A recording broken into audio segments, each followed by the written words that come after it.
Olá e bem-vindos. Hoje vamos falar de um clássico do escritório. Quem é que nunca olhou para uma decisão do chefe e pensou, mas o que é que lhe passou pela cabeça? Pois é. Acho que toda a gente se identifica com isso. É mesmo comum. Mas a questão é, ficar só a criticar naquela rádio foca adianta alguma coisa? Hum. Hoje vamos mergulhar numas ideias de um texto do Edson Zogby, de 2016. Chama-se Quem trabalha e pensa em rede não perde tempo criticando o chefe. Um título direto. Bastante, sim. E a nossa ideia aqui é perceber como é que podemos pegar nessa frustração, que às vezes até tem razão de ser, não é? E transformá-la em algo útil. O Zogby fala muito nisto de pensar e trabalhar em rede, quer dizer, usar a inteligência de todos, as comunicações, em vez de cada um ficar no seu canto. Exato. Pronto, vamos lá ver como é que isto se desenrola. É isso. E olha, este tema da insatisfação com a chefia é universal mesmo. O que acho interessante na abordagem do Zogby não é negar que haja críticas válidas. Claro que sim, há situações e situações. Uhum. Mas ele foca-se mais naquelas picuinhas do dia-a-dia, sabes? Aquelas que se tornam quase um vício. E o que ele propõe é basicamente uma autoanálise, uma espécie de reavaliação mais fria da nossa opinião. Como método. Sim, com 5 critérios que ele sugere. Vamos segui-los para tentar perceber melhor. Boa ideia. Então, o primeiro critério do Zogby é questionar-nos. Aquilo que me incomoda está mesmo a prejudicar a empresa? Ou é mais uma coisa pessoal? Um choque de estilos, talvez. Uhum. Toca num ponto-chave, porque separar as águas nem sempre é fácil. Ele até diz que a cultura da empresa, o bom e o mau, vem muito de cima para baixo. É mesmo o ponto de partida crucial essa distinção. Porque, bem, se a conclusão for que o problema é mais pessoal ou de choque cultural, o Zogby é muito prático. Ou te adaptas ou procuras outra coisa. Direto ao ponto. Sim, mas, atenção, a adaptação aqui não é vista como baixar os braços, resignar-se. Pelo contrário, ele argumenta que pensar e trabalhar em rede ajuda nessa adaptação de uma forma mais estratégica. Como assim? Bem, se fazes parte do sistema, se percebes como funciona, se te ligas aos outros, ganhas mais capacidade de influenciar, de melhorar as coisas por dentro. Tentar mudar tudo sozinho, ele até usa uma imagem engraçada, tipo ser um Harry Potter com a varinha mágica. É ineficaz, só aumenta o isolamento. Ele diz que a era dos feudos, de cada um por si, acabou. E o que é fascinante nisto é mesmo isso. A adaptação deixa de ser passiva e passa a ser participação ativa. Uma forma inteligente de estar na rede para, quem sabe, ajudar a mudar. É uma perspectiva interessante, essa da adaptação mais ativa, estratégica, em vez de lutar sozinho contra moinhos de vento. Mas, na prática, distinguir o que é mesmo da empresa ou só nosso, pode ser complicado. Às vezes mistura-se tudo. Sem dúvida. A linha é muito ténue, mas o simples exercício de tentar fazer essa separação já vale a pena. Obriga-nos a pensar para além da nossa reação inicial da emoção. Uhum. E isso naturalmente leva-nos ao segundo critério do Zogby, que é perguntar-nos se não estamos a julgar o chefe como se ele, ou ela, claro, tivesse de ter todas as respostas certas. Sempre. Infalível. A tal síndrome do super-herói da Marvel que ele menciona, é tão fácil cair nessa. Projetamos uma expectativa irrealista nos líderes. Exato. E depois, quando falham, criticamos sem dó nem piedade. Muitas vezes sem saber o contexto todo, as pressões, a informação que tinham ou que não tinham, não é? Precisamente. O Zogby chama a atenção para uma coisa importante. O isolamento terrível que muitos gestores sentem. Especialmente nos cargos mais altos. Isolamento? Sim, muitas vezes não têm com quem trocar ideias ali, no mesmo local, sabes? Não têm pares para debater, para partilhar o peso das decisões. E estão sempre a ter de decidir. E decidir, bem, implica risco. Implica poder errar. São pessoas, afinal. Claro. E a alternativa que o texto sugere, em vez da crítica fácil, é tentar perceber isso. E, se possível, oferecer ajuda. Ajuda construtiva, claro. Tipo, Tipo apresentar opções, mostrar que se está disponível para ajudar a encontrar soluções ou simplesmente conversar sobre os desafios. Não é concordar com tudo, atenção. É mais sinalizar que se percebe a dificuldade da posição. percebo. Mas ele também alerta para um perigo aí, não alerta. A questão da adulação. Sim, sim. E é um ponto mesmo importante. A ajuda tem de ser genuína, baseada em factos, em análise, não em achismos ou só para fazer boa figura. A sinceridade sobre o que se pode ou não ajudar é chave. A adulação, o elogio fácil, sem nada por trás, ele diz que é perniciosa e perigosa.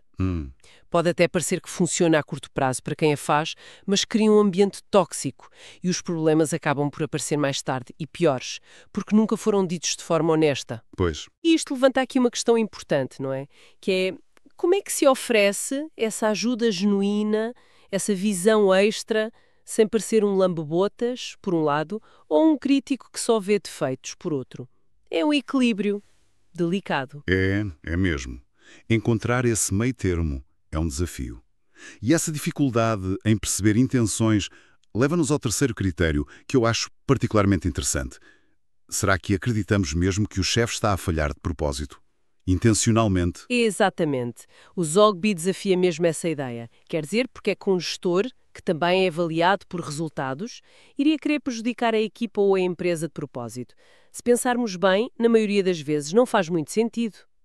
Ele sugere que essa ideia da má intenção é muitas vezes uma projeção nossa, mais emocional do que racional, se calhar vinda da frustração. Ok, então se não é intencional, qual é a causa mais provável das más decisões para ele? Olha, na maioria dos casos, diz o Zogby, as más decisões vêm da falta de informação, de não ter todos os dados, todas as perspectivas para decidir bem. Faz sentido. E é aqui que, lá está, a ideia da rede volta a ser fundamental. Ele usa a expressão várias cabeças procurando soluções, com muito mais neurónios ativados. É óbvio, não é?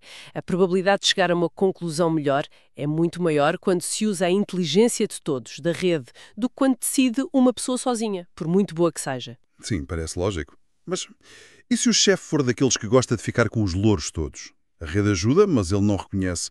Isso não mata a vontade de colaborar? Pois, essa questão do ego, Zogby não a ignora, ele admite que isso pode acontecer. Mas o argumento dele é que, mesmo assim, vale a pena contribuir com boas ideias pela rede, Porquê? porque, diz ele, com o tempo, a origem das boas ideias acaba por se notar. As pessoas percebem. E mais, um líder que não partilha méritos ou que rouba ideias corre um risco enorme. Qual? O risco de a sua rede se tornar falsa, gente que só diz que sim ou que esconde informação por medo ou por falta de motivação. E uma rede assim não serve para nada, é inútil. No fundo, a longo prazo, quem perde mais é o próprio líder egocêntrico. Fica sem o poder real da inteligência do grupo. Essa dinâmica do ego, infelizmente, acho que todos conhecemos casos assim. E essa questão da falta de informação que falaste liga direitinho ao quarto ponto do Zogby. Será que o superior está mesmo a perceber a situação como deve ser? Com clareza. Aqui entramos nos problemas de comunicação. Sem dúvida, Zogby, com a experiência dele como consultor desde 1988, nota que isto é um problema crónico. Muitas vezes a informação ou o problema chega lá acima já distorcido, Incompleto. mal explicado. O clássico telefone estragado. Exatamente, ele usa essa analogia, a mensagem que vai passando de boca em boca e que chega ao fim completamente diferente. É uma metáfora perfeita para muitas hierarquias mais rígidas, lineares. E a rede? Como é que ajuda aqui? Qual é a alternativa? Numa estrutura em rede, a comunicação tende a ser mais distribuída, mais simultânea, a informação circula mais depressa e chega a mais gente de forma mais homogénea. Quase como numa palestra, onde todos ouvem a mesma coisa ao mesmo tempo. De todos perceberem a mesma coisa. E também faz com que mais gente se envolva a pensar no problema e nas soluções, porque têm a mesma base de informação. É neste sentido que ele defende o valor das reuniões úteis. Como assim? Aquelas que têm um objetivo claro. Partilhar informação importante sobre metas, resultados ou então discutir soluções concretas. Ele, por outro lado, é muito crítico das reuniões baseadas em achismo, sem preparação, sem foco. Diz que são pura perda de tempo, um mal endémico em muitas empresas. Pois, quem nunca esteve numa reunião dessas? Exato. E se ligarmos isto tudo, percebe-se que a comunicação eficaz, que a rede pode facilitar, é a base de tudo. Sem ela, não há colaboração que funcione. É impressionante como a comunicação ou a falta dela parece ser a raiz de tantos problemas no trabalho. Tantas vezes o que parece incompetência é só ruído na linha. É mesmo isso. E essa consciência leva-nos diretos ao quinto e último critério de Zogby, o que fecha este ciclo de autoanálise. Que é? A pergunta final. Algum tipo de diálogo sobre essa insatisfação? Ou ela fica ali, puramente platónica? Ou seja, a pessoa sente-se frustrada, critica por trás, mas não tenta falar, não tenta apresentar a sua ideia de forma construtiva a quem pode fazer alguma coisa. Isso toca num ponto sensível. Aquela sensação de ter razão ou ter uma boa ideia, mas não fazer nada com ela a não ser reclamar. É tal rádio fofoca ou a crítica que não leva a lado nenhum.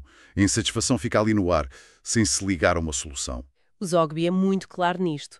Sem atitude, sem vontade de dialogar e ajudar a encontrar uma saída, a crítica é só desperdício de energias. Podes ter a análise mais genial do mundo, mas se não a comunicares de forma certa, construtiva, não serve para nada. É frustrante pensar nisso. Tónico. Se a outra pessoa, neste caso o chefe, a equipa, nem sabe da tua insatisfação ou da tua ideia ou da tua proposta, como é que pode haver uma reação positiva? Não há ligação. Claro. Por isso é que o diálogo é precioso. Mas, lá está, não é um diálogo qualquer. Tem de ser focado, objetivo, sem conversa fiada ou adornos emocionais baratos, como ele escreve. Um diálogo direto ao assunto, focado na solução, sem dramas. Isso exige alguma preparação, imagino. E clareza. Exatamente. Esse diálogo objetivo, segundo o Zogby, é para quem quer mesmo fazer parte da solução, para quem está disposto a investir na melhoria. E ele termina com uma pergunta direta a quem lê. É este seu caso? É um puxão de orelhas simpático. É um convite à reflexão, sim, sobre a nossa própria atitude. Estamos a ser parte do problema com queixas passivas ou queremos mesmo ser parte da solução, agindo e dialogando de forma construtiva? É um ótimo fecho para os 5 critérios. Dá mesmo uma estrutura útil para fugir daquele ciclo vicioso da crítica que não serve para nada. Portanto, tentando resumir o que discutimos. O que fica disto tudo? Primeiro, temos de tentar perceber o problema é da empresa ou é mais comigo, com o meu estilo. Depois, ajustar as expectativas sobre os chefes. Não são super-heróis, têm limitações, estão muitas vezes isolados. Certo. Terceiro, questionar se há mesmo má intenção. Muitas vezes é falta de informação e aí a rede pode ajudar imenso. Exato. Por fim, o mais importante talvez, sair da queixa passiva platónica e ir para o diálogo. Um diálogo focado, com vontade de fazer parte da solução. Acho que sim. O fio condutor disto tudo parece ser sempre essa ideia. Pensar e agir em rede. Como um antídoto para o isolamento e para a crítica que não leva a lado nenhum. Penso que essa é uma excelente síntese, sim. E talvez, só para deixar aqui uma última ideia no ar, podemos pegar nessa noção de fazer parte e esticá-la um bocadinho. Como assim? O texto do Zogby, no fundo, convida-nos a pensar na nossa responsabilidade, na nossa corresponsabilidade na criação do ambiente onde trabalhamos. Em vez de achar que a cultura e os problemas vêm só de cima, como é que as nossas ações ou a falta delas ajudam a criar o cenário que temos? Qual é o custo real, não só para a empresa, mas para nós mesmos, para o nosso bem-estar, para o nosso crescimento, de ficarmos presos numa insatisfação platónica ou de participarmos, mesmo que só por omissão, numa rede falsa de bajulação ou de crítica pela crítica? O que é que aconteceria se pegássemos naquela energia toda que às vezes gastamos a analisar e a criticar e a canalizássemos para procurar soluções em conjunto, para construir ativamente essas pontes de diálogo e de ajuda que fortalecem a tal rede de que fala o Zogby? É uma pergunta poderosa. No fundo, é uma questão sobre onde é que escolhemos pôr a nossa energia e a nossa inteligência no trabalho. Uma questão muito pertinente, sem dúvida, para cada um de nós pensar onde é que estamos a investir a nossa energia. Com esta reflexão, chegamos ao fim da nossa conversa de hoje. Esperamos que esta análise das ideias de Edson Zogby sobre como lidar com a crítica no trabalho tenha sido interessante e, quem sabe, útil. Muito obrigado pela vossa atenção e até uma próxima oportunidade.